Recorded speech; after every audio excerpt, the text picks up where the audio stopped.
Hello guys नमस्कार मोर mini ब्लगले आपलोक स्वागतम जानालो।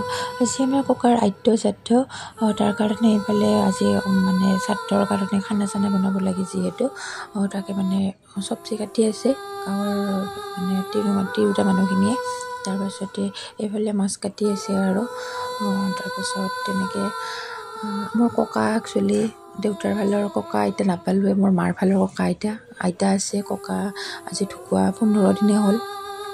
बहुत बेसी मरम करिছিল মানে बहुत बेसी मरम करिছিল कका আৰু আইতাই बहुत बेसी मिस কৰিছো कका যদি আছে শান্তিত থাকিবা बहुत बेसी বেয়া লাগি থাকে ককাৰ লৈকে बहुत बेसी মৰম কৰিছিল আমি মানে ককা আইতাৰ দেউতাৰ ভাগৰ ককা আইতা নাপালো কাৰণে এনেকুৱা অনুভৱ হোৱা নাছিল যে আমাৰ ককা আইতা নাই এনেকুৱা কেতিয়াও লগা নাছিল মাৰ ফালৰ ককা আইতা যিখিনি মৰম দিছিল বহুত বেছি মৰম দিছিল।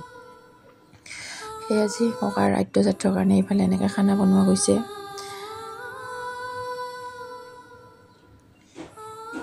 ভবাই নাছিলোঁ ককা এনেকৈ আমাৰ মাজৰ পৰা গুচি যাব বুলি ইমান কম দিনতে। একচুৱেলি ককাৰ পেটৰ বিষ হৈছিল মানে পেটৰ বিষ হৈয়ে তেনেকৈ খাব নোৱাৰা হ'ল গৈ কিনে বহুত বেছি পেটৰ বিষ মেডিকেল ৰখাৰ পাছতো এনেকুৱাই হৈ থাকিলে আৰু ভাল কৰিব নোৱাৰিলোঁ আমি।